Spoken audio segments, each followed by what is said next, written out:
ምንጊዜም ሚዲያ የዕለቱ ጉዳይ ከመጽሐፍት ገበታ ከአድማጮች መድረክ መስታወት የቅዳሜ ወጎችና የተወልደ እንግዳ መደበኛ ዝግጅቶቻችን ናቸው። 703-475-6309 ስልካችን፣ ምንጊዜም ሚዲያ @gmail.com የኢሜል አድራሻችን ነው። ሰብስክራይብ በማድረግ ቤተሰብ ይሁኑ። ምንጊዜም ኢትዮጵያ።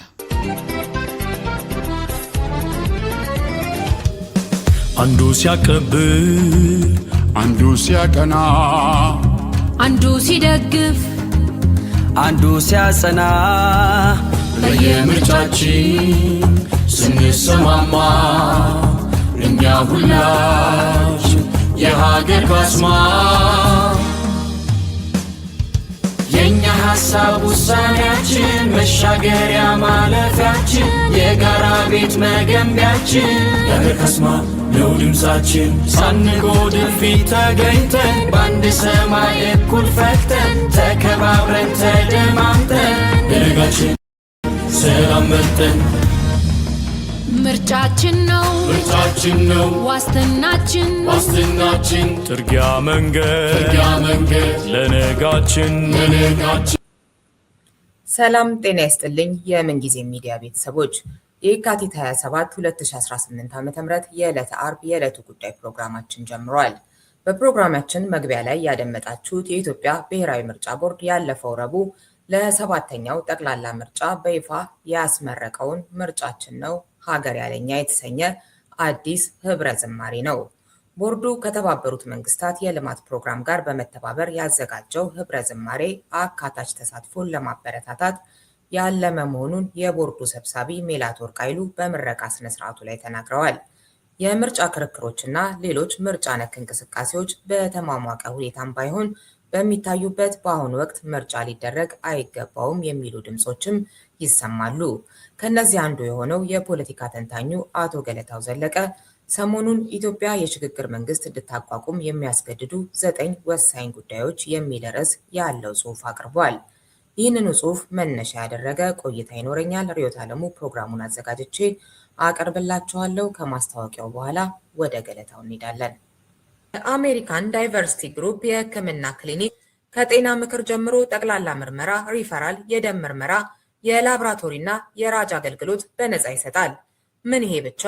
የልብ ሕክምና የምክር አገልግሎት በ15 ቀን አንዴ በየቅዳሜው፣ የመገጣጠሚያና ተያያዥ ህመሞችን የተመለከተ የምክር አገልግሎት ደግሞ በየ15 ቀኑ አንዴ እሁድ ያገኛሉ።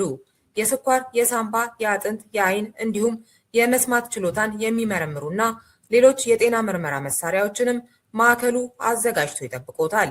የአእምሮ ጤናውን በተመለከተም የዘርፉ ባለሙያዎች ሊያገለግሎ ዝግጁ ናቸው።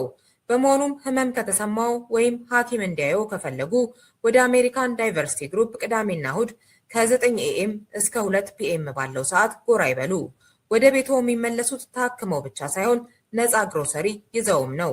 አድራሻችን 12210 ፕለም ኦርቻርድ ድራይቭ ስዊት 214 ሲልቨር ስፕሪንግ ሜሪላንድ 20904 ነው። ለበለጠ መረጃ 240 330 9421 ላይ መደወል ይችላሉ። እሺ ገለታው፣ ግብዣዬን ተቀብለ ስለተገኘ በጣም አመሰግናለሁ። እኔም በጣም አመሰግናለሁ ስለጋበሽኝ። ታንኪዩ በጣም። እሺ እንግዲህ በጽሁፍ መግቢያ ላይ ያልከውን ከማንበብ ነው የምጀምረው። ለዚህ ጽሁፍ መነሻ የሆነኝ የዚህ የሰባተኛው ሀገራዊ ምርጫ ዝግጅት ጉዳይ ነው። የዚህ ጽሁፍ ዋና ዓላማ ዛሬ ኢትዮጵያ በምትገኝበት ወሳኝ የታሪክ መታጠፊያ ላይ ምርጫ ለኢትዮጵያ ተስፋ ሳይሆን ስጋቶችን የያዘ በመሆኑ ከትርጉም የለሽ ምርጫ ይልቅ ኢትዮጵያ የሚያስፈልጋት የሽግግር መንግስት ማቋቋም ነው የሚለውን ሀሳብ ጠንካራ በሆኑ አመክንዮዎች መሞገት ነው። ከዚህ ሙግት ባለፈ የሽግግር መንግስቱ ቅርጽና ይዘት ላይ ትንታኔ አይሰጥም። ወደፊት በሌሎች ጽሁፎች በዚህ ጉዳይ እንመለስበት ይሆናል ብለሃል እና ያው ውይይታችንም በዚህ ማዕቀፍ ውስጥ እንደሆነ አድማጮች እንዲረዱ አንዱ ያነበብኩት። ሌላው ደግሞ ከዚህ በኋላ እንዲህ አይነቱን የተቃውሞ ሀሳብ ማንሳት ምርጫው በጣም በተቃረበበት ጊዜ የሚለውጠው ነገር ይኖራል ብለህ ነው? ለታሪክ ነው ወይስ ምንድን ነው ከሚለውን ጀምር እስኪ። አመሰግናለሁ እንደገና ርዕዮት። እንግዲህ ምርጫው እንዳልሽው ፕሮሰሱ ተጀምሯል። ግን ይህንን ምርጫ የኢትዮጵያ ህዝብ እምቢ ማለት በየትኛውም ጊዜ መብቱ ነው። ከተካሄደም በኋላ ሌጂቲሜሲ ማሳጣት ወይም ደግሞ ቅቡልነት በማሳጣት የሽግግር ጊዜ መፍጠር ይቻላል ኢትዮጵያ ውስጥ እና ገና ነው ማለት ነው። እንግዲህ 3 ተቃውሞች ናቸው ያሉት ከምርጫ ጋር። አንደኛው ጀነራል እንትን የሚባለው ቀድሞ ነው ከመነሻው ገና እኛ ምርጫ ውስጥ አንገባም ይላል አንዳንድ ህዝብ። ሁለተኛው ደግሞ ፕሮሰሱ ውስጥ የሚገቡ ሰዎች እየገመገሙ ይሆናል ወይም ደግሞ ፓርቲዎችም ሊሆኑ ይችላሉ መብታቸውን ተጠቅመው የሚሉበት ነው። ሶስተኛው ምርጫ ሌጂቲሜሲ ነው። ለምሳሌ ታስታውሻለሽ ኬንያ ውስጥ የቅርብ ጊዜ ታሪክ የነበረው ምርጫው ተካሂዶ በኋላ ህዝቡ አንቀበል ምርጫውን ብሎ ሱፕሪም ኮርት ድረስ ደርሶ ወይም ላላይ ፍርድ ቤት ደርሶ ላላይ ፍርድ ቤቱ ቮይድ ነው ያለው ውግድ ነው ያለው። ከዛ በኋላ ምርጫ እንደገና ነው የተደረገው። ስለዚህ ይሄ ሂደት አለና ግን ብርቱ ጉዳይ ስላለ ነው ይሄንን አጀንዳ ያነሳሁት። በጣም ኢትዮጵያን ሁሉ ሊያሳስበን የሚገባ ከዚህ ከምርጫ ጋር የተያያዘ ማለት ነው። በሆነልን እንደዚህ አሁን በሰማነው መዝሙር ሆኖልን በምርጫ የረጋ መንግስት ምን መሰረት ቢሆን ትንሽ ካምናው የተሻለ ህይወት የሚኖራት ቢሆን ሀገራችን እኛ እየተሳሳትን በሆነ ኢትዮጵያ እኛ ተሳስተን እኔም አሁን ያልኩት ሁሉ ገደል ገብቶ ሀገሬ በጎ በሆነች። እሺ እንግዲህ በዚህ ጊዜ ኢትዮጵያ ወደ ሽግግር መንግስት የሚገፏት 9 ነጥቦች አሉ ብለህ የምታነሳቸው 9 ነጥቦች አሉ። ሁሉንም መዳሰስ ባንችል እንኳን ያው አድማጮቻችን ያንበቡት ሁሉንም፣ ነገር ግን የተወሰኑትን ወይንም ደግሞ ዋና ዋና የሚባሉትን እናነሳና ጥያቄን አስከትላለሁኝ። የመጀመሪያው ያው የገዢውንም የተቃዋሚውንም ፓርቲዎችን ቁመና የገመገምክበት ነው። ከሱን ጀምርና ሌሎቹን እንደ አስፈላጊነታቸው እንግዲህ እንደ ሰዓታችን ሁኔታ የምንነካቸውም አድማጮቻችን አንብቡ ብለን የምናልፋቸውም አሉ። የት እንደሚገኝ ጽሁፉን በዛው ጠቁምን። ጽሁፉ አሁን ይሄ ያስቀመጥሽው ብሎግ አለ። እዛ ብሎግ ላይ በኢሜይል አሰራጭተነዋል እና እንግዲህ በዚህ መንገድ ነው ማግኘት የሚቻለው። እዚህ ብሎግ ላይ ኢትዮጵያ ዱዋል ፌዴራሊዝም ሲስተም የሚል አንድ ብሎግ አለ። እዛ ብሎግ ላይ ማግኘት ይቻላል። ይህንን ነው ማለት የምችለው በዚህ አቅጣጫ። እንግዲህ የመጀመሪያው ብርቱ ጉዳይ እንዳልሽው 9 ናቸው። 9 ብቻ ናቸው ለማለት አይደለም።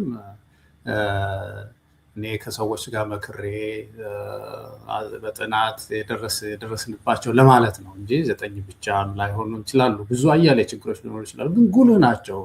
ዝም ብለን ልንዘላቸው ኢግኖር ልናደርጋቸው ማንችላቸው ነጥቦች ናቸው። አንዱ ያነሳሽው ነው እንግዲህ ራይት በቁጥር 1 ላይ የተቀመጠው መቼም ምርጫ ሲባል ምርጫ የሚባለው የመድብለ ፓርቲ ስርዓት ትርፋት ወይም በረከት ነው።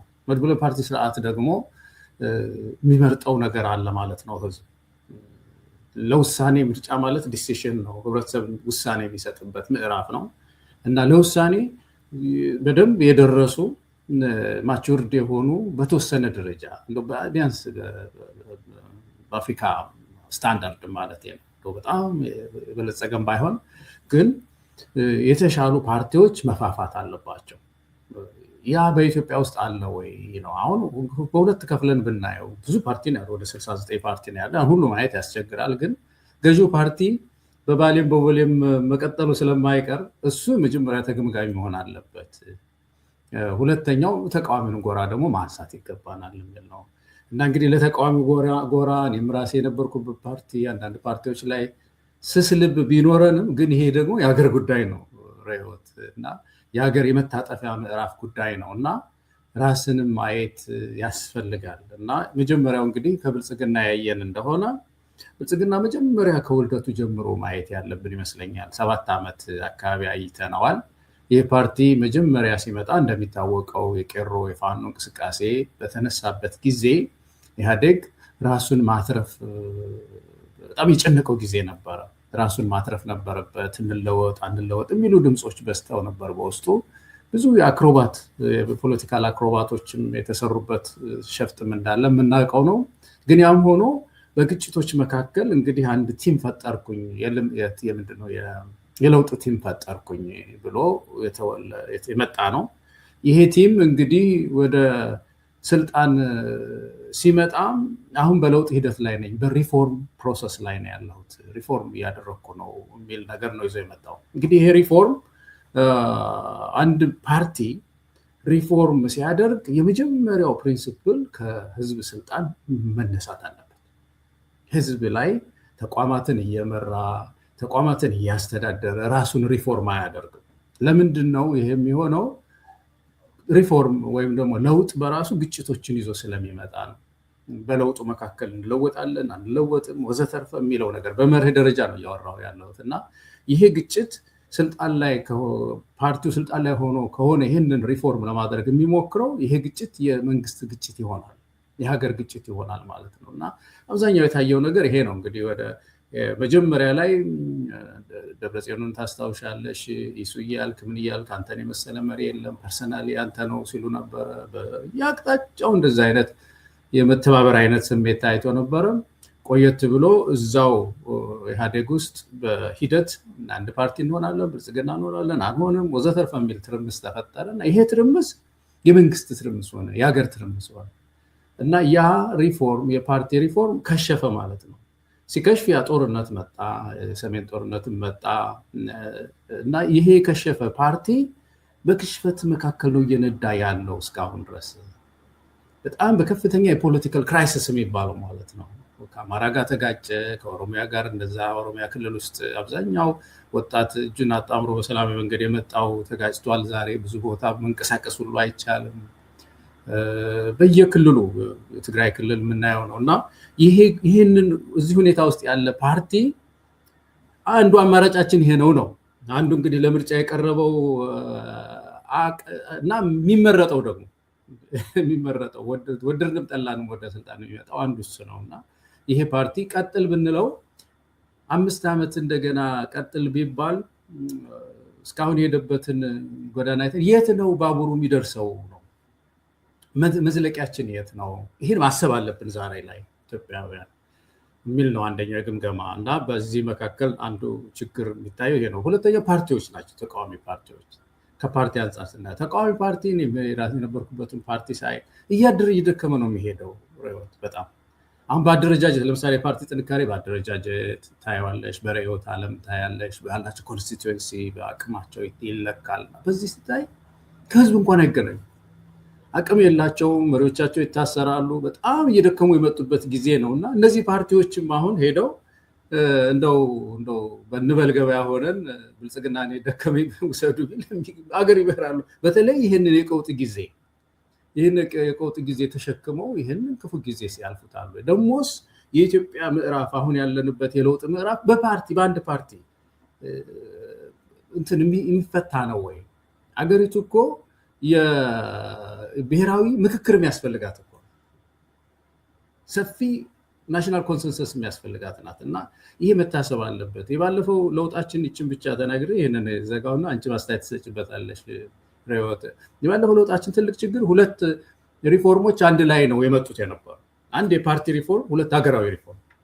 አሁን ምን አለ ሰው ለዛ ለትም ለተባለው ራስህን ሪፎርም አድርገህ አገርም ሪፎርም አድርገህ እንደዚህ አይነት አሳይመንት እኮ ነው የተሰጠው። በጣም አደገኛ አካሄድ። የሀገር ሪፎርም ሌላ ነው። የሀገር ሪፎርም የሚባለው ለምሳሌ ፌዴራል ስርዓቱን እንትን ማድረግ ነው። የህገ መንግስት አዕማዶችን ሪቫይዝ ማድረግ ነው። የቋንቋ ጉዳይ፣ የመሬት ላራሹ ጉዳይ፣ እነዚህ ሀገር ሪፎርም ላይ ህገ መንግስታዊ ሪቪዥን የሚጠይቁ ጉዳዮች ናቸው። የፓርቲ ሪፎርም ፓርቲው ከዚህ በፊት ኢትዮጵያ የምትለዋን ስም ሁሉ አይጠራም ነበረ። ወደ ኢትዮጵያ ስም መጥራት፣ ፖሊሲዎቹን ማስተካከል፣ ርዕዮተ ዓለሙን ማስተካከል፣ ከህዝቡ ጥያቄ ጋር ራሱን መቅረጽ ነው እና ገና እኮ እንደ አዲስ ሊወለድ እንትን ያለ ፓርቲ ነው እና ይሄንን ሳይጨርስ ራሱን ቤቱ ውስጥ ጨርሶ የተሻለ ቁመና ሳይኖረው እንደገና 2 ሪፎርም አንድ ላይ እንዲመራ መደረጉ የበለጠ ኪሳራ ውስጥ እንዲገባ አድርጎታል እና ይሄ የከሰረ ፓርቲ፣ በጣም የተዳከሙ ፓርቲዎች ምርጫ አይልም ቀይ ካርድ ያሳያል። ይሄ የምርጫችን የምንመርጠው አካል ቀይ ካርድ ያሳያል የሚል ነው የመጀመሪያው መነሻ። እሺ፣ አመሰግናለሁ።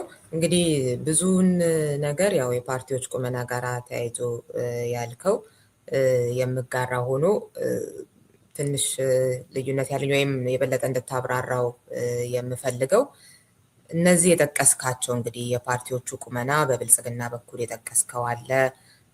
በእርግጥ እነዚህ ጦርነቶቹን በሙሉ ጽሁፍህንም ሳይ አሁንም ከተናገርከው ለብልጽግና የመስጠትም ነገር ያለ ይመስላል። በእርግጥ በዋናነት ተጠያቂ ይሆናል ስልጣን ላይ ያለ አካል የሚለው ይገባኛል። ነገር ግን የጠቀስካቸው ክልሎች ውስጥ ያሉ ፓርቲዎች ወይንም ደግሞ የፖለቲካ ቡድኖች ከብልጽግና ውጭ ያሉ በአንዳንድ ሁኔታ ጦርነትን ራሳቸው የጀመሩበትንም ሁኔታ የምናስታውሰው አለ።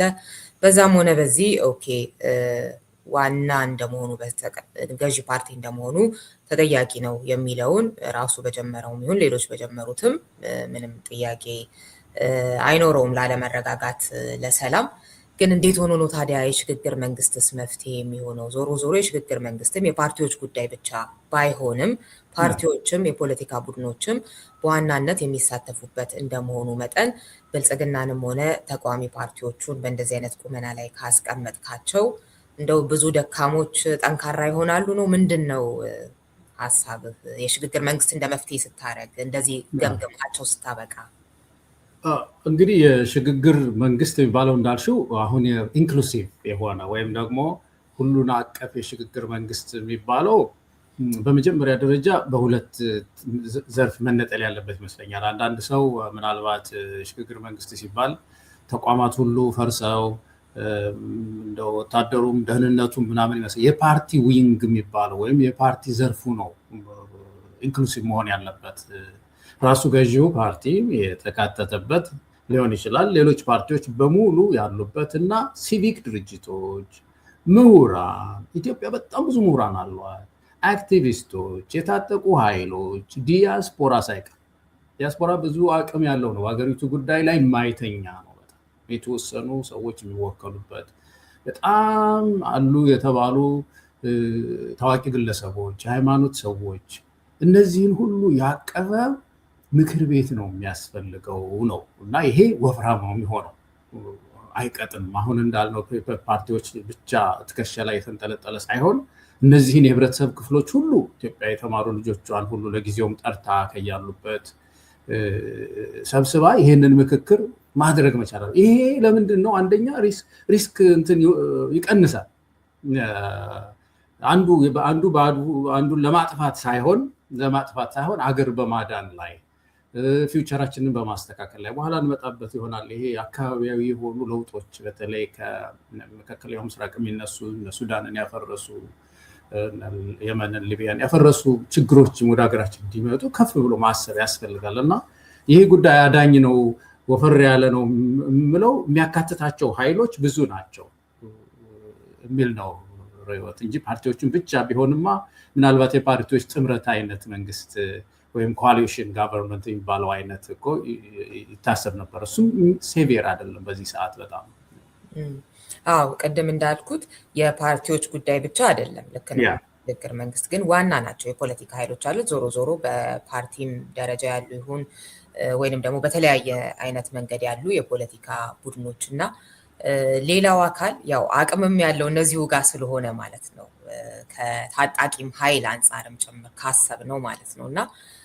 ስለዚህ ትልቁ ችግራችን የሀሳብ ነው ብለህ ነው የምታምነው? አሁን ሌሎቹ የጠቀስካቸው ሲቪክ ማህበራት እንደዚህ ዲያስፖራ ጋር እንደዚህ እያልክ ያለው የሀሳብን ጉዳይ በጥሩ ሁኔታ ሊያዋጡ ይችሉ ይሆናል።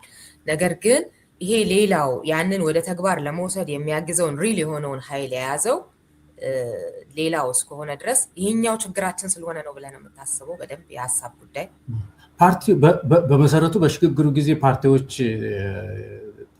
የፈረጠመ ጡንቻ የሚያሳዩበት ምዕራፍ አይደለም። እነሱ ለምርጫ ዱብ ዱብ የሚሉበት ጊዜ ነው። ልክ ከሌላው ምሁር ከሌላው ከሃይማኖት ተቋማት ከምን ጋር እኩል ነው የሚሆኑት በሽግግሩ ጊዜ። የሽግግሩ እሱን ከፈቀዱ ነው አይደል? አሁን ባላቸው አቅም ባይፈቅዱስ አይነቱ ነገር ስለሚያሳስበኝ ነው። ካልፈቀዱማ ያው ከሰርን ማለት ነው። እንደገና ልንከስር ነው። አሁን ምንድነው መመካከር እኮ ነው። አሁን እኛ ለመጫን የሞከርነው ርዕዮታችን ምንም የተሻለው ይሄ ነው። ይሄ የተሻለ ነገር ደግሞ ሁላችንም የሚያተርፍ ነው። እነሱ እኮ የሚፈልጡበት የሚቆርጡበት ዘመን ይመጣል እኮ ፓርቲዎች። አሁን በዚህ በሽግግር ጊዜ በደንብ ጡንቻቸውን ማበርታት፣ ጽሕፈት ቤቶቻቸውን መክፈት፣ በየቦታው እንደ አንድ ተካፋይ በሽግግሩ ጊዜ ይኖራሉ። ህገ መንግስት የሚጻፍበት ጊዜ ነው። ዋና ዋና መተሳሰሪያ መርሆቻችን የሚፈተሹበት ጊዜ ነው። ምክክር ጊዜ ነው። እኩል እንደ ፓርቲ ይሳተፋሉ። ግን ውሳኔ የሚሰጡበት የመጨረሻው ይሄ ሽግግር መንግስት ዲዞልቭ ሲያደርግ እኮ አንዱ አሸናፊ ፓርቲ ስልጣን ይዞ ያለውን ራዕይ የሚያስፈጽምበት ጊዜ ይመጣል። ስለዚህ ጡንቻ በዚህ ጊዜ የሚያሳዩበት ጊዜ መሆን የለበትም። ሌላው ታዩና ፓርቲዎች ብቻ አይደሉም እኮ ጠመንጃ ያላቸው ሰው ጠመንጃ የያዙ ኃይሎች እኔ አሁን የኢትዮጵያ ህዝብ ራሱ የሚሰጣቸው ድጋፍ ኮንዲሽናል መሆን አለበት። አሁን ይሄ ኮንዲሽናል ድጋፍ ምንድን ነው? በጽሁፎቻቸው ላይ ሁሉ በሽግግሩ ጊዜ ኢንክሉሲቭ የሆነ ሽግግር እንዲኖር ነው የምንታገለው። ህወሓት እንዳደረገው እንዳይሆን፣ ደርግ እንዳደረገው እንዳይሆን። ደርግ ምንድን ነው ያደረገው? መጣ በአምሳሉ የሽግግር መንግስት አቋቋም፣ በፍላጎቱ የተለካ። ህወሓት ወደ ስልጣን መጣ 1983 ይሰማል። ይሄ ሽግግር ጊዜ ምናምን ይባል፣ እሱም ፕሮሰሱ መሄድ አለብናል። ስለዚህ በአምሳላችን እኛ በምንፈልገው ዙሪያውን እየጠበቀ የሚፈልገውን አሁን ስለ ህገ መንግስቱ ሲናገሩ ሽግግር መንግስት ነው እንደዚህ ነው የጻፉት ምናምን ይባላል አይደለም። መለስ ዜናዊ ለአቶ ኢሳያስ ልኮ ሁሉ የጻፍኩት ህገ መንግስት ይሄን ነው መስለውና ምን ይመስላል ብሎ ልኮልኛል ብለው ተናግረዋል። እና በውስጥ ሲጽፉት የነበሩት እነሱ ናቸው። ይሄ ነገር ካልቆመ የህዝባችን አበሳው እሱ ነው አየህ የሚያሳስበኝ። ዞሮ ዞሮ ይሄኛው መንገድ አዋጭ ነው ቢባል እንኳን ጠበንጃ የያዙት ኃይሎች የተለያዩ አይነት ወጣቶችን በስራቸው ማሰባሰብ የቻሉት ኃይሎች ምንም ሆነ ምን እነሱ ፈቃደኛ ካልሆኑ በስተቀር ዞሮ ዞሮ ነገርየው ዋጋ ላይ ኖረው ነው የፈለገ ሀሳብ ቢኖር እና ከዛም አንጻር ነው ሪስክ አለው፣ በጣም ሪስክ አለው። ይህን ሪስክ መቀነስ አለብን። በቃ ልንል ይገባል። የኢትዮጵያ ህዝብ መከራው በዛ። ስለዚህ አሁን ያልነው የማንኛውም ጡንቻ አለኝ የሚል ኃይል በሙሉ ይሄ ሁለንተናዊ የሆነ ወይም ሁሉን አቀፍ የሆነ የሽግግር ጊዜ ተፈጥሮ ዓላማው በምድሪቱ ውስጥ ዴሞክራሲ፣ ፍትህ፣ እኩልነት ማስፈን ነው አይደለም። ስልጣን የሚፈልግ ሰው ከሽግግሩ በኋላ ነው ወደ ስልጣን እንትኖች መግባት ያለበት ብሎኮች። ያን ጊዜ የስልጣን ፓርቲዎች ይኖራሉ እኮ አይደለም። እነሱ የሚፈልግ ሰው እዛ ገብቶ መወዳደር ይችላል። የሽግግሩ ጊዜ ግን የስልጣን ጉዳይ አይደለም፣ መደላደል የመፍጠር ጊዜ ነው፣ የመፍጠሪያ ጊዜ ነው። አስቸኳይ ምንድነው ኢመርጀንሲ ጋቨርንመንት ነው የሚባለው ራሱ ስሙ ምንድነው የሽግግር መንግስት የሚባለው። የሽግግር መንግስት በመሰረቱ አንድ ሀገር ወደ ዴሞክራሲ ለመግባት ብቻ አይደለም የሚመርጠው። ዴሞክራሲ ውስጥ የገቡ ሀገሮችም ሲከስሩ ወደዛ ነው የሚያስቡ። ሁለት ሀገሮች እንጥቀስ፣ ቤልጅየም እንጥቀስ። ቤልጅየም አሁን በቅርብ ጊዜ 10 ዓመት ሲሆነው ላይሆነው ፓርቲዎች፣ ሁለት ፓርቲዎች እንደምታውቀው በወንበር ተጣሉ። ከፍተኛ ጦርነት ተነሳ። እዛ ተጭበርብሯል ምን ተባለ? መንግስት ፈረሰ። ሲፈርስ ምንድነው የተባለው? የኬርቴከር የሚባል ወይም ደግሞ ምንድነው አዋላጅ ነው። እንደዛ አይነት መንግስት ኪንግ ፊሊፕ ነበሩ ያን ጊዜ የነበሩት አቋቋሙ። ከ2 ዓመት በላይ ነው የቆየው። ያ የሽግግር ጊዜ ነው። ጣሊያን ምን ሆነች? አሁን በቅርብ ደግሞ የጣሊያን ያሁኑ የቅርብ ጣሊያን ውስጥ ኢኮኖሚው ትርምስምሱን አወጣው። ፓርቲዎች ተሰበሰቡና አንተ ነህ ይሄን ያመጣው፣ አንተ ፖሊሲ ነው ይሄን ያመጣው ምናምን ተተራማመሱና መንግስት መፍረስ አለበት። እነሱ እንኳን በፈቃዳቸው ነው ያፈረሱት።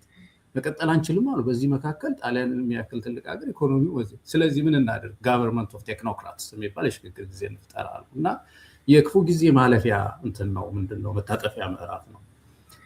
ስለዚህ ኢትዮጵያ ውስጥ አሁን አይኖች ሁሉ ነው ይሄ ምርጫ ተስፋ እንዳልነው የሚመጣ ቢሆን የሆነ ፓርቲ አሸንፎ የሚፈታ ቢሆን ጥሩ ነበረ። ግን ሊሆን ስለማይችል ሁሉም ልቡን አርግቦ ስለዚህ ህዝብ ስለ ሀገራችንም የመጣውን ደግሞ ይሄ የመካከለኛው ምስራቅ ፍላጻ ሊበትነን ስለሚችል ይሄንን መንገድ ብንመርጥ ነው እንግዲህ ሙግቱ፣ ልመናው ነው ተማጽኖ። እንግዲህ አንዱን ብቻ ነው ያየነውና ከ9 ሰዓታችን ሳይሄድ ሁሉንም ማየት ባንችል እንኳን ያንብቡት አድማጮቻችን የተወሰኑትን ለማየት። በቀጣይ የትኛውን ትላለህ? እኔ እንግዲህ አይ ቲንክ ሌላው እንዳልሽው 9 ናቸው። ምናልባት የዚህ የሪጅኑንም ጉዳይ ብናይ ጥሩ ነው። አካባቢያዊ ፖለቲካው በጣም ተቀይሯል። ወጣት ወንድሞቻችን፣ እህቶቻችን፣ ታላላቆቻችንም ሁሉ መቼም ትከታተላላችሁ እና እንደ ድሮ አይደለም። በተለይ አሁን የዚህ ሀያላን ሀገራት ፎከስ ወደ ውስጣችን ነው እኛ የምናየው። እኛ ይህን ያህል ምንድን ነው እናንተን ጉዳይ ሴኔት አቅርበን ሪዞሉሽን ምናምን የምንልበት ምን ምክንያት አለ የሚለው ልክ ቻይና የያዘችው አይነት አቋም እየሄዱ ነው ያሉት። በዚህ መካከል እነዚህ ሚድል ፓወር ተነሱ። ሚድል ፓወር ደግሞ እነዚህ ትንንሾችን በአቅመ ደካማ የሆኑትን ሄደው አንገታቸውን እየያዙ እንትን ለማድረግ ነው የራሳቸው በቁጥጥራቸው ስር አንድ የሆነ ታማኝ መንግስት ለመትከል ነው የሚሞክሩት። ግን ምን ችግር ተፈጠረ? አንድ ታማኝ መንግስት ለመትከል ሲሯሯጡ ሁሉም ገንዘብ ስላላቸው በተለይ ዩኤኢ እና ሳውዲ ፋክሽን ይፈጥራሉ እና ፋክሽን ፍለጋ ይሮጣሉ በየሀገሩ። ወደ ስልጣን ላመጣው የሚችለው አታግዬ ምን አድርጌ ገንዘብ ሰጥቼ ወደ ስልጣን አመጣሃለሁ እና አንተ ወጥረህ ያዝ ይሉታል፣ ያቀብሉታል። አሁን የሱዳንን ተመልከች።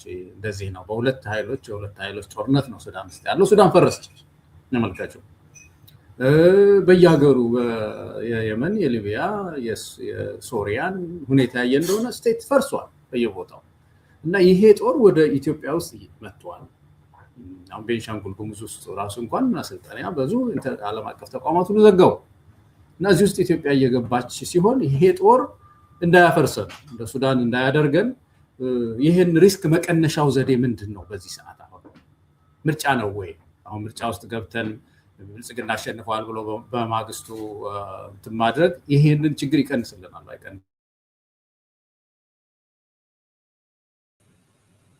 ፓወር ስልጣን የሚናፍቁ ኃይሉ የሚታገሉ ኃይሎችን ሁሉ ሰብሰብ አድርጎ የያዘ ምክር ቤት መስራት ማለት አጥር መስራት ማለት ሪስክ ለመቀነስ ይጠቅመናል የሚል ነው። ሁለተኛው አንዱ መነሳት ያለበት ብዬ አሁን ያነሳኸው እንግዲህ ዓለም ትኩረቷን ወደ ራሷ እያደረገች የተለያዩ ሀገራት በፊት እንግዲህ ያው ዋነኛ ትኩረታቸው የሰብአዊ መብት ነው በፊትም ባይባልም፣ ነገር ግን እሱን እንደ ምክንያት እያደረጉ በተለያየ አይነት መንገድ ጣልቃ የሚገቡበት በተወሰነ መልኩም ደግሞ አንዳንድ የሰብአዊ መብት ጉዳዮች እንዲሻሻሉ የሚያደርጉበት እንዲህ አይነት ነገሮች ነበሩ። አሁን ላይ እንዳልከው ያው ጦርነቶችም አሉ፣ እንደዚሁም ደግሞ የፖሊሲ አቅጣጫ ቅየራዎችም ጭምር ወደ ራስ የመመልከት ሌላዎቹን በፊት ጉዳይ የሚባሉ ነገሮችን እንደ ጉዳይ ያለማየትም ነገር እያየን ነው።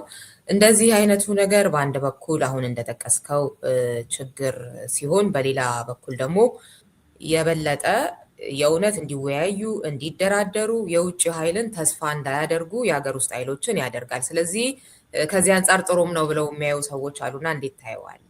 ይሄ በጣም እንደዚህ ልብ ያለው ልብ የገዛ ለህቅ ባለበት ሀገር ልክ ነው። በጣም ጥሩ ነገር እኮ ነው። ልክ ነው። እንደዚህ የሚያስብ ካለ እነዚህ ሰዎች እኮ ድሮም እኮ ስለኛ ሲጮሁ የነበረው እኮ ያሳፍራል። እንደው ለእኛ ህዝብ እኛ ነን እኮ ማሰብ ያለብን ከማንም በላይ። ስለዚህ የሲቪክ ድርጅቶችን እንደውም እኛን ጨምር በሰብአዊ መብት ላይ የሚታገሉ መንግስትን የሚታገሉት ማለት ነው። ምክንያቱም መንግስት ተሰንጎ ነው መራመድ ያለበት።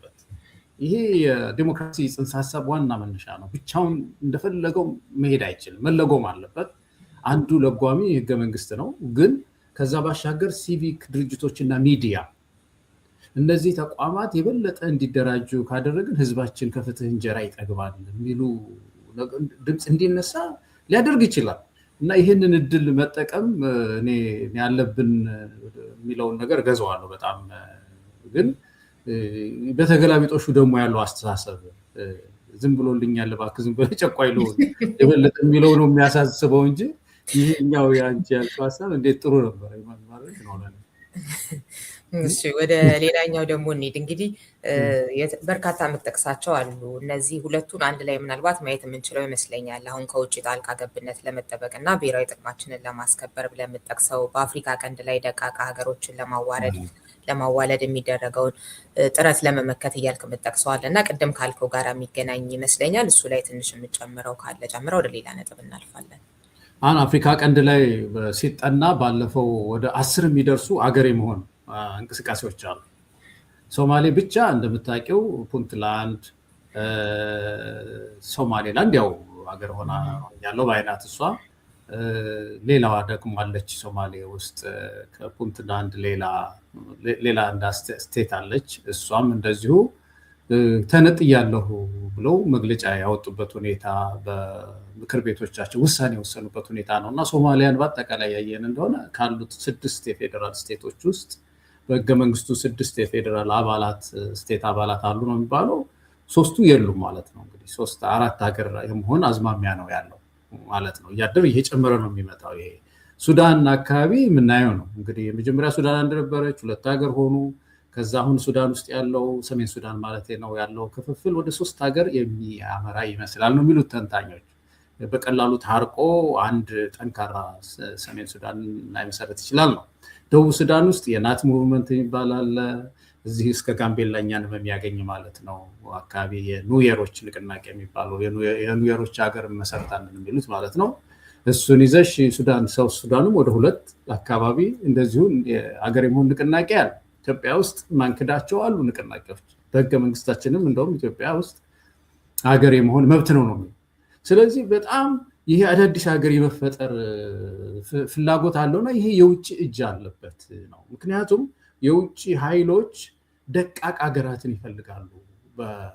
በጂኦግራፊያቸው አነስተኛ የሆኑ በህዝብ ብዛታቸው አነስተኛ የሆኑ አቅም ብዙ የሌላቸው ለነሱ ወታደር ይልኩላቸዋል፣ ኢኮኖሚ እንደግፋቸዋለን ይሏቸዋል። ግን ሪሶርሳቸውን አቅማቸውን ይወስዳሉ። ደግሞ ምስራቅ አፍሪካ በተለይ ወሳኝ ቦታ ስለሆነ ከቀይ ባህር ከላይ ወደ ታች ደግሞ የደን ባህረ ሰላጤንም አካባቢ ጠቃሚ በጣም ስትራቴጂክ ቦታ ስለሆነ እነዚህን ደካማ ሀገሮች ይዞ የመንቀሳቀስ ከፍተኛ ፍላጎት ነው ያለው። ስለዚህ ይሄንን ጉዳይ እኛ ኢትዮጵያ ልንመክት የሚገባል በመተባበር ነው። የሽግግር ጊዜ ፈጥረን አሁን ያልነው ጠንካራ የሆነ ስቴት በመመስረት ለምስራቅ አፍሪካም ተስፋ የሆነች ስቴት በመፍጠር ነው ልንከላከል የምንችለውን የሚለውን ላክል ብዬ ነው።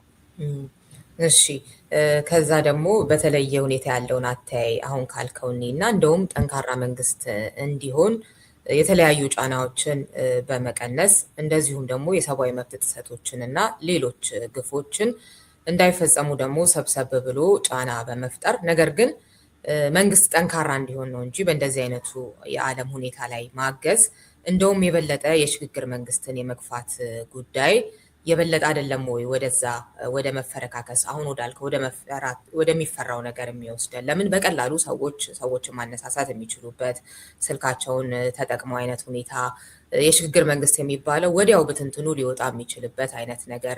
ስለዚህ እንደውም አንድ ጠንካራ መንግስትን ማቆም አይደለም ወይ ያለውን እንደውም ማበርታት አይደለም ወይ በእንደዚህ አይነቱ ሁኔታ መሆን ያለበት የሚለውን አተያይ እንዴት ታየዋለህ? ጠንካራ መንግስትማ ቢኖረን በቃ ወደዚህ እንዲኖረን ካደረግንማ መልካም ነው። አሁን እንዲኖረን እንዴት ነው የምናደርገው እኮ ነው አሁን ትልቁ ችግር። እነዚህ ኃይሎች ምንድነው የሚያደርጉት? አንድም ስልጣን ላይ የወጣውን ይይዛሉ። በአብዛኛው ግን እንትኖችን አፈንጋጮችን ነው የሚይዙት። ዩኤኢ አሁን ስልጣን ላይ ያዘችው ኢትዮጵያ ውስጥ ብቻ ነው። ሌሎችም በሙሉ አማጽያንን ነው የምትይዘው። የእሷ ዓላማ የዩኤኢ ዓላማ በአብዛኛው ወርቅ ከማግኘት ጋር ነው እና የተፈጥሮ ሀብት ከማግኘት ጋር ብቻ ነው። ሌሎቹ ደግሞ ለምሳሌ እንደ ተርኪ የመሳሰሉት ሀገሮች እነዚህ ከሚድል ፓወር የምናነሳቸው እንደ ሳውዲ አረቢያ ደግሞ ትላልቅ ፕሮጀክቶችን በሀገር ውስጥ መስራት ነው። ለምሳሌ አሁን የተርኪን ኢንቨስትመንት ኢትዮጵያ ውስጥ ያየን እንደሆነ ባለፈው ጥናት ሳይ ወደ 260 የሚደርሱ ትላልቅ ካምፓኒዎች አሏት ኢትዮጵያ ውስጥ። እሷ ደግሞ እንደዚሁ ከመንግስት ጋራ ስልጣን ላይ ካለው ጋራ ደግሞ መስራት ልትፈልግ ትችላለች። ስለዚህ እንደዚህ አይነት እንቅስቃሴዎች ባሉበት ሁኔታ ውስጥ መንግስትም ስልጣን ላይ ያለው እየተጠለፈ ስለሚሄድ አሁን ባለው ሁኔታ ኢትዮጵያ ውስጥ ባለው ሁኔታ ያልተማረከ ኃይል ያስፈልገናል። ኢትዮጵያ ውስጥ ለመማረክም የማይመች ፓወር ሼር ሲደረግ ብዙ ኃይሎች ስቴክ ሲኖራቸው በሽግግሩ ጊዜ እጅ አይሰጡም ለሌላ ወይም እጅ የመስጠት እንትናቸው ይቀንሳል። ኦልሬዲ ውሳኔ ሰጪ ስለሆኑ ማለት ነው። በዚህ ልንከላከለው እንችላለን የሚል ነው። ጠንካራ መንግስት ከዛ በኋላ ይወለዳል። እንግዲህ ከሽግግሩ በኋላ በብዙ ተዋጋ ወይም በብዙ ቼክ ኤንድ ባላንስ የሚቆም ተጠያቂነት ያለበት ብሔራዊ ጥቅምን የማስጠበቅ ሂደቱ እየተለካ እየተገመገመ የሚሄድ መንግስት ከፈጠርን በዚህ ከባድ ማዕበል ውስጥ መቅረፍ እንችላለን። እሺ፣ በቀጣይ እንግዲህ የተንከባለሉ የሀገረ መንግስት ጥያቄዎች ሀገረ መንግስቱን እንዳይረጋ ስላደረጉት የምትለውም ሌሎች ነጥቦችም አሉ። ወደ የትኛው እንሂድ የሚለውን ደግሞ በአንተ ምርጫ እንሂድ። ይሄኛው ጥሩ ነጥብ ነው ያነሳሽው። የዚህ ሀገረ መንግስት ጉዳይ እንግዲህ ኢትዮጵያ አይ ቲንክ 97 ይመስለኛል ተርኒንግ ፖይንታችን ህወሓት ይዞት የመጣው አስተሳሰብ ያው የዚህ ብሔር ፖለቲካው ከመጣ በኋላ በ97 ምርጫ አካባቢ በቃ በጣም ሂስቶሪክ የሆነ ታሪካዊ የሆነ የመታጠፊያ ምዕራፍ ነበር። ያ ምዕራፍ በኃይል ነው የተቀለበሰው። በዛን ጊዜ ሪቪዥን ያስፈልጋት ነበር ምድሪቱ። አሁን የሰለጠነው ዓለም እኔ በጣም የምቀነው በዚህ ነው። የሆነ ነገር አይላተሙም። የሆነ ነገር ሲመጣ ወደ ክለሳ ውስጥ ይገባሉ፣ ወደ ለውጦች ውስጥ ይገባሉ፣ ሪፎርም ውስጥ ይገባሉ እና እኛ ያን ጊዜ በጣም ወታደራዊ እንትን አጠናከረ መለስ፣ ሲስተሙን ሁሉ ቀያየረው፣ የደህንነቱን መዋቅር ሁሉ በጣም አጠናከረው። በቃ ያንን ይዞ መቆየት ፈለገ። ያ ጊዜ ግን ምንድነው የምናደርግበት ነበር? ይሄ ነገር ይሄ ባለፉት የተወሰኑ ዓመታት የዚህ ብሔር ብሔረሰብ ትርክት ወዘተርፈ እነዚህ ያልተግባባናባቸው የመሬት ጉዳይ እዚህ ላይ ጠቅሻቸዋለሁ። 7 ናቸው እንትኖቹ ምክክር አጀንዳዎች ብዬ የማምናቸው። እነዛን አንስቶ ችግር መፍታት አልተቻለም እና ከዛ ወዲህ ምንድነው ያደረግነው? ዝም ብለን ምርጫ እንገባለን፣ አይፈቱም እነዚህ ነገሮች። ምርጫ እንገባለን፣ አይፈቱም። ይሄው 7ኛ ነው እንገባ አሁን ያለነው ምርጫ። በ6ቱ ምርጫዎች የተሻለ ነገር እየገነባን አልመጣንም። ሀገረ መንግስቱም እየረጋ አይደለም። ስለዚህ እነዚህን መጀመሪያ መፍታት ያስፈልጋል። የምክክር ኮሚሽን በመሰረቱ የተቋቋመው የነበረው መቋቋሚያ አዋጁ አንዱ ሚል የነበረው እኮ ይሄንን ነበረ። በሀገረ መንግስት ጉዳይ ላይ ያሉ ጥያቄዎች መፈታት አለባቸው የሚል ነው እና ምርጫው ከመቅረቡ በፊት ሲተከልም ችግር አለበት ምክክር ኮሚሽኑ የተወሰነ አሳታፊ ሆኖ ምክክር ተደርጎ እነዚህን ችግሮች ካልፈታን ቀይ መብራት ነው የሚያሳዩት እነዚህ ጉዳዮች። አንድ ፓርቲ ቅድም ያልነው ነው፣ አንድ ፓርቲ ሊፈታቸው አይችልም። አሁን የሆነ ፓርቲ መጥቶ አሸንፎ ስልጣን ላይ የመሬት ላራሹን አዋጅ፣ የፌዴራል ስርዓቱን፣ የዚህ የህገ መንግስት ለውጦች ምናምን ማምጣት አይችልም። በቃ እነዚህ በተፈጥሯቸው እነዚህ የሀገረ መንግስት ጥያቄዎች በተፈጥሯቸው በምክክር በሽግግር ጊዜ የሚፈቱ ናቸው የሚል ነው አንዱ አርጊውመንት። እሺ እንግዲህ ሌሎችም በርካታ ጉዳዮች አሉ። አድማጮቻችን አንብቡት፣ እንወያይበት። የተለየ ሀሳብ ያላችሁም ውይይት፣ ክርክር ከገለታው ጋራ በሌላ ጊዜ ማድረግ የሚቻል መሆኑን በዚህ አጋጣሚ መግለጽ ፈልጋለሁ። እንግዲህ ሌሎቹ ነጥቦች የተፈናቃዮች ጉዳዮች አንስተሃል። የሰላምና መረጋጋት ጉዳይ፣ ምርጫው ይዟቸው የሚመጡ ፈጣንና አዳሪ ግጭቶች እንደዚህ እያልክ የምታነሳቸው አሉ። እንደዚሁም ደግሞ የተዝለፈለፈ ምጣኔ ሀብትና ማህበራዊ ሀብትም ሌላው ጉዳይ ነው እና አንድ ነጥብ ከነዚህ ውስጥ እናንሳና ወደ ሌላ ጥያቄ ደግሞ አመራለሁኝ። ከነዚህ ውስጥ እንዳልሽው ለምሳሌ አሁን የዚህ ጣሊያንን ጉዳይ አንስተን ነበረ። ጣሊያን ወደ ጋቨርንመንት ኦፍ ቴክኖክራትስ የወሰዳት የኢኮኖሚ መዝለፍለፍ ነው። ፓራላይዝድ የሆነ ኢኮኖሚ በጣም መዝለፍለፍ ነው። ኢትዮጵያ ውስጥ ተቋማት ተዝለፍልፈዋል። በጣም ቢሮክራሲው በጣም መራመድ አልቻለም። ተቋማት እየተራመዱ አይደለም። ሕክምናው እየተራመደ አይደለም ያለው። ትምህርት እየተራመደ አይደለም ያለው። አስተማሪው ስለተራበም ነው አንዱ ምክንያት። የፖሊሲው ችግር፣ የፖለቲካ ለመረጋጋቱ እንዳለ ሆኖ ግን አስተማሪ ተርቧል፣ ሐኪም ተርቧል፣ ሰራተኛው ከባድ ችግር ላይ ነው ያለው እና በ2 በ3 ስራ ተወጥሮ ነው ያለው እና ቢሮክራሲው ተዝለፍልፏል። አንድ ሀገር ቢሮክራሲው ከተዝለፈለፈበት ዝም ብሎ ይሄንን የደከመ እና በደንብ ሰርቪስ መስጠት ያልቻለ አገልግሎት መስጠት ያልቻለ ቢሮክራሲ ይዞ የሚሄድ ከሆነ ሀገረ መንግስት ይፈርሳል። ስለዚህ ይሄንን ጉዳይ እንዴት ነው የምንታደገው? አሁን በምርጫ ነው። አሁን ዝም ብሎ አንድ ፓርቲ መጥቶ እስካሁን የታየ ሲያከስር የነበረ ሲነዳ የነበረ ብዙ ዕቃ የሰበረ ፓርቲ ነገም ተመልሶ ቢመጣ የበለጠ ቢሮክራሲው ይሽመደመዳል፣ ችግር ውስጥ እንገባለን የሚል ነው እና እነዚህ ነጥቦች ወሳኝ ይመስሉኛል። ኢትዮጵያውያን እነዚህ አሁን የምናነሳቸው ነጥቦች ቀይ መብራት ነው የሚያሳዩት። ኢትዮጵያ ውስጥ በጣም ቀይ መብራት ያሳያሉ። የዚህ የሰላምና የመረጋጋቱን ጉዳይ እንደዛው ነው። በተለይ የሰላምና የመረጋጋቱን ጉዳይ እዚህ ላይ ጠቅሼዋለሁኝ። የእንግሊዝ መንግስት ያወጣውን የጉዞ ምክር ማፕ ወይም ካርታ አውጥቼዋለሁ እዚህ እና ብዙ ሀገሮች እንደዚህ ነው እያሉ ያሉት። ኢትዮጵያ አሁን ቀይ ነው የሚያሳየው። በጣም ብዙ ቦታ ቀይ ነው የሚያሳየው። መንቀሳቀስ አትችሉም እኮ። ጥቂት ቦታ አረንጓዴ ያሉትም እነሱንም እያማከራችሁ ጠይቃችሁ ኢንፎርሜሽን ይዛችሁ ካልሆነ በስተቀር ኢትዮጵያ ውስጥ ከወዲያ ወዲህ መንቀሳቀስ የምትችል ሀገር አይደለችም የሚል ችግር ውስጥ የገባች ሀገር ምርጫ አይደለም የሚፈታው እንደዚህ አይነቱን ችግር። እንደዚህ አይነቱን ከባድ ችግር የሚፈታው ተመካክሮ የሽግግር ጊዜ መፍጠር ነው፣ ትራንዚሽን መፍጠር ነው የሚል ነው። ተፈናቃዮችንም እንደው ብናነሳ ደስ ይለኛል።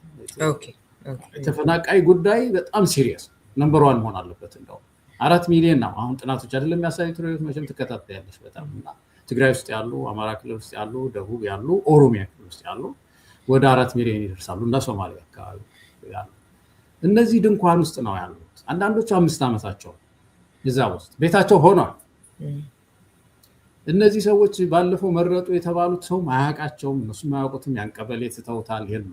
አሁን ሌላ ምርጫ ቦርድ ምንድነው ያደረገው? በዛው ባሉበት ቦታ እንዲመርጡ ነው። በጣም ይሄ በእውነት ስሜት ሳይነካም ወይ በእውነት እንደው እንደ አንድ ኢትዮጵያዊ 4 ሚሊዮን የሚሆን ህዝብ በተፈናቀለበት አሁን ከወለጋ የተፈናቀለው ሰው እዛ ወለጋ ላለው ምረጥ መቼ እንደሚመለስ የማያውቀው ባለፉት 5 ዓመታት ያልሄደበትን ቀበሌ ማለት ነውና እነዚህን ወገኖቻችንን የፖለቲካ መፍትሄ መስጠት ከሰማይ በታች እየተቻለ ሰብሰብ ብሎ ሰው ተፈናቀለ። 4 ሚሊዮን ማለት የአፍሪካ 4 ሀገር ማለት ነው። በጣም ብዙ ህዝብ ማለት ነው። እነሱን ትተን ዝም ብለን በዚህ በማይሆን ምርጫ ውስጥ ከምንገባ ወደ ቤታቸው እንመልስ። ቤታቸው ተመልሰው ተረጋግተው ወደ ምርጫ ብንገባ ያምራል የሚል የፖለቲከኞች ኮሚትመንት ያስፈልጋል። ይህንን ዘሎ ምርጫ ባሰብ እኔ በጣም ይዘገነነኛል። አሁን ሳስበው ላይ ይዘገነነኛል። ምርጫው እንግዲህ ያው ብልጽግና ተመረጠ ከማለት ባሻገር እና የተወሰኑ ሰዎች ከተቃዋሚው ፓርላማ ገብተው አሁን በጥቂቱ ቢሆን እንግዲህ ድምጻቸው ሲሰማ የምናይበት ድምጽ ለመሆን የሚሞክሩ አይነት ሰዎች ያሉበትን ነገር እንግዲህ እንደ ቁጥራቸው አይነት ሁኔታ ከጨመረም አሁን ካለው እንደዛው ትንሽ ደመቅ የሚልበትን ካልሆነም ደግሞ አሁን ባለው አይነት ሁኔታ የሚሰማበትን አይነት ከማምጣት ባለፈ በእርግጥ መፍትሄ ሊሆን የሚችልበት የዘረዘርካቸውን ችግሮች እኔም አይታየኝም። የሽግግር መንግስትም ግን መፍትሄ ይሆናል ወይ የሚለውን የምጠራጠረው ቅድም እንዳልኩ አንደኛ የበለጠ ሜስ ሊፈጥር የሚችልባቸው አይነት ነገሮችም ያው በዓለም ላይ የታዩም እኛም ልንገምታቸው የምንችላቸውም ነገሮች አሉ። እንደገና ምን አይነት መፍትሄ ቢሆን ራሱ ምን አይነት አስገዳጅ ሁኔታ ወደዚህ እንዲመጡ የፖለቲካ ኃይሎቹን ያደርጋቸዋል የሚለው እሱም አንድ አሳሳቢ ነገር ነው። እንደው ለሀገር አስበው መሰብሰባችን ይጠቅማል ብለው የተለያዩ የፖለቲካ ቡድኖች፣ ሲቪክ ማህበራት የጠቀስካቸው የዘረዘርካቸው በርካታ ናቸው። እንግዲህ የዘረዘርካቸው ምናልባት ለአድማጮቻችን ለማንበብ ኢትዮጵያውያን ተባብረን ሁሉን አቀፍ የሆነ የሽግግር ጊዜ መፍጠር አለብን። ይህ የሽግግር ምክር ቤት ምሁራንን፣ የፖለቲካ ኃይሎችን፣ የሃይማኖት አባቶችን፣ ታዋቂ ሰዎችን፣ ሲቪክ ድርጅቶችን፣ የታጠቁ ኃይሎችን፣ ዲያስፖራውን ሁሉ ያካተተ መሆን አለበት። ይህ ምክር ቤት በዋናነት ሊኖሩት የሚገባው ተቋማት አንደኛ የምክክር ኮሚሽን፣ ሁለተኛ የሽግግር ፍትህ ኮሚሽን፣ ሶስተኛ የህገ መንግስት ክለሳ ኮሚሽን እና የወትሮውን የመንግስት ቢሮክራሲ ስራ የሚሰራበት አደረጃጀት ነው ትላለህ እና እንግዲህ በአንተ በኩል እንደ መፍትሄ የታየ እሱ ነው። ለመውጫም ቅድም በተወሰነ መልኩ ብናየውም አንደኛ ወደዚህ ሊወስድ የሚችል ይህንን ያው መፍትሄ ነው ብለህ አንተ በኩል ስላሰብክ ማለት ነው ምን አይነት አስገዳጅ ሁኔታ ይታየሃል ከምኞት ባለፈ ማለት ነው የሚለውን እሱን ትንሽ ብትሄድበት። ሌላው ደግሞ እነዚህ ኃይሎች እንግዲህ የሰብአዊ መብት ጥሰቶችን በተመለከተ የሚሰሩ ግፎችን በተመለከተ ከገዢው ፓርቲም ከተቃዋሚውም ጭምር በየቡድኑ ውስጥ ህሊና ያላቸው ሰዎች ቢኖሩም በሁሉም ቡድን ደረጃ የሚጠቀስ ነው። በዚህ ሰዓት ዛሬ ራሱ የወጣው የአምነስቲ ኢንተርናሽናልን አይተዋል ብዬ አስባለሁኝ።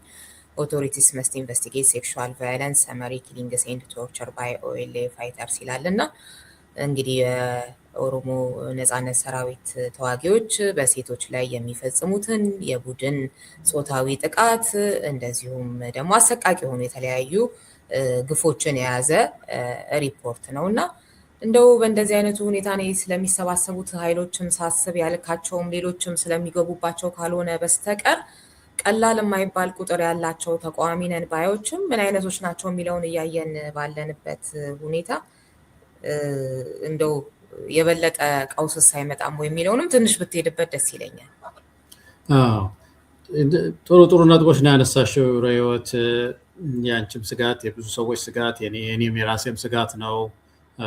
ኢትዮጵያውያን እንግዲህ የዚህ ስጋት አናሊሲስ ያስፈልገናል።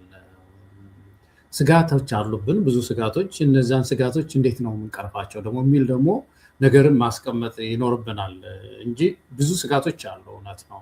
የሽግግር መንግስት የትም ቦታ ስጋት አለው። የትም ሀገር ስጋቶች አሉት። ግን ሪስክ ሊቀንሱ የሚችሉ አሰራሮችን ያስቀምጣሉ እና የተሳካ ሽግግር የሚያደርጉባቸውን ስልቶች ይሰልታሉ መጀመሪያ። እና እኛም ያን ነው ማድረግ ያለብን። ለምሳሌ አሁን ቀደም ያሉ ዝግጅቶችን በማድረግ ረገድ ለምሳሌ በታጠቁ ኃይሎች አካባቢ ቅድም ያልነው የፕሪንሲፕል ኤምኦዩ ለምሳሌ ፕሪንሲፕል መስማሚያ ማለት ነው።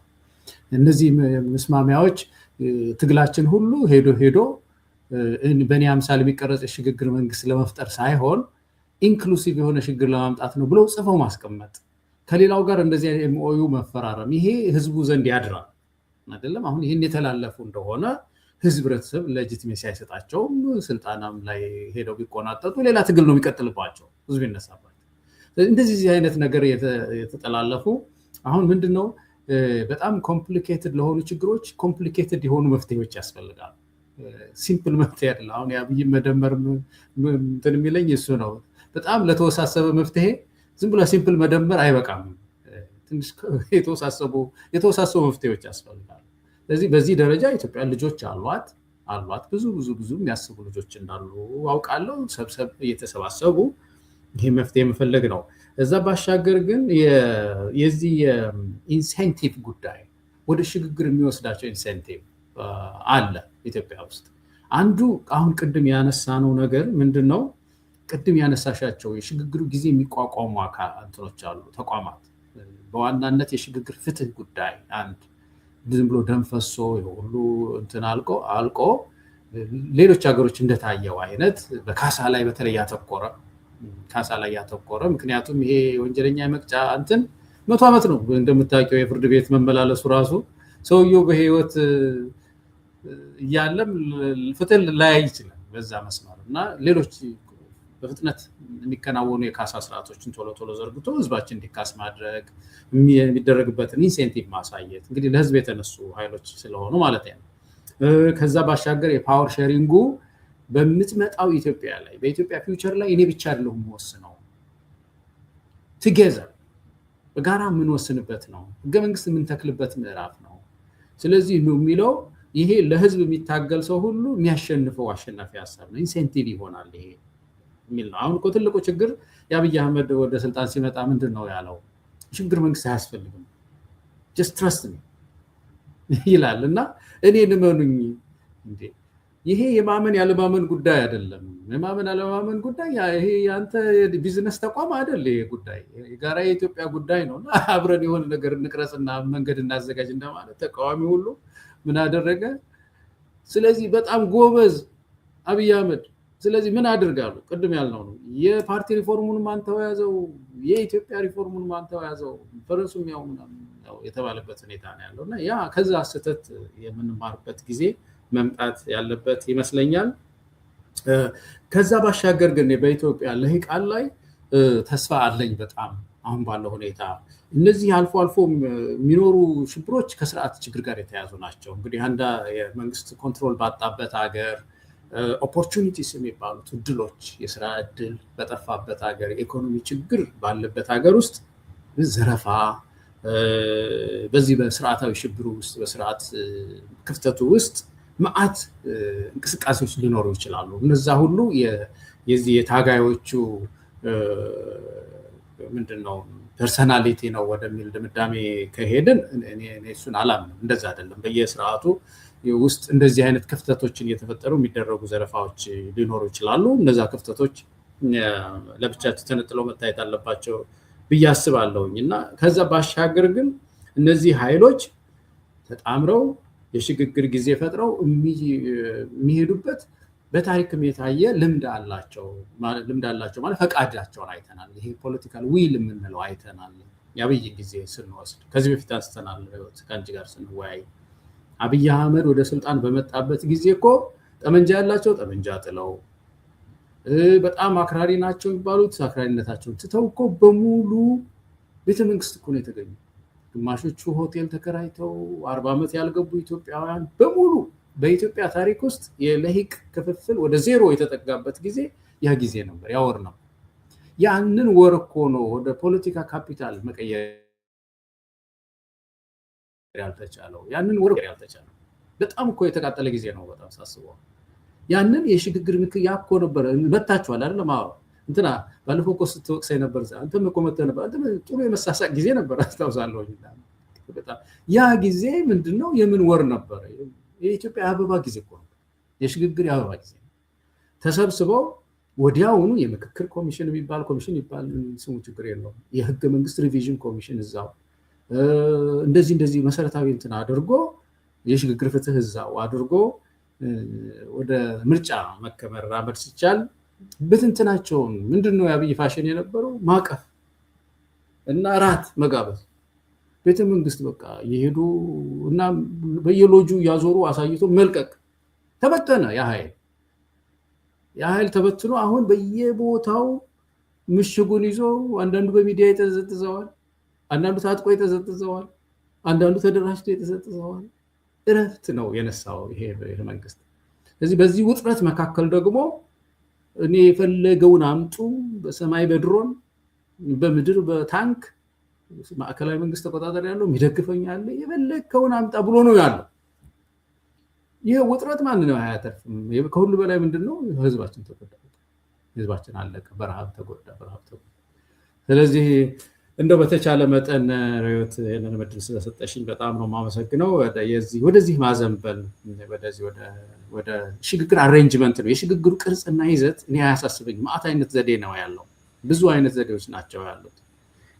ግን ዋናው ስለ ሽግግር ጊዜ ስናስብ ይሄ ኤክስትሪም ጽንፈኛ የሆነ የመንግስትን እንትን አፍርሶ ደህንነቱን ሁሉ አፍርሶ ወታደሩን አፍርሶ ምናምን አፍርሶ አይደለም። የሽግግር ጊዜ የሚባለው የፓርቲ ዊንግ ነው፣ ወይም የፓርቲውን ምንድነው የፓርቲ ዊንግ ያመራሩ መንግስትና ፓርቲ የሚፈጽሙት ተራክቧል አይደለም። ያንን አፋቶ በጋራ ምክር ቤት ተራክቦ መቀየር ብቻ እንጂ ደህንነቱም ለዛ ሽግግር ጊዜ መታዘዝ አለበት፣ ወታደሩም ለጊዜው መታዘዝ አለበት።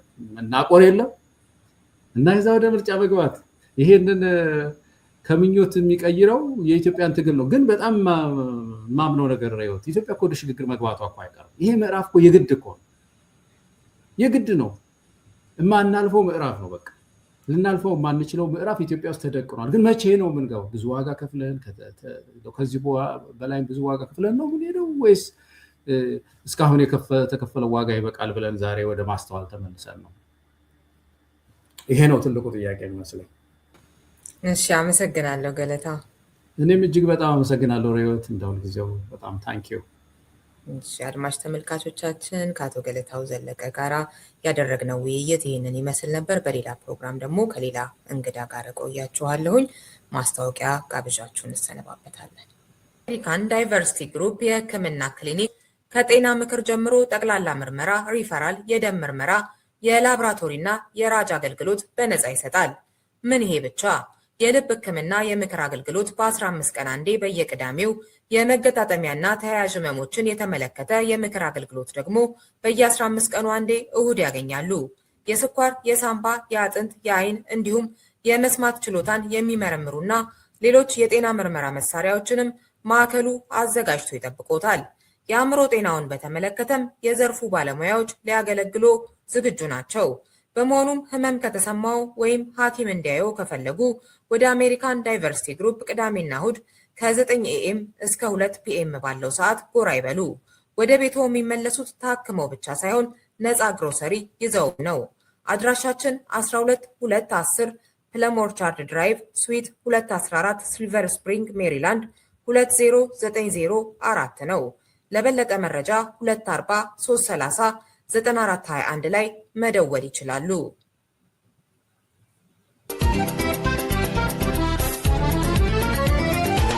ምንጊዜም ሚዲያ የዕለቱ ጉዳይ ከመጽሐፍት ገበታ፣ ከአድማጮች መድረክ መስታወት፣ የቅዳሜ ወጎችና የተወልደ እንግዳ መደበኛ ዝግጅቶቻችን ናቸው።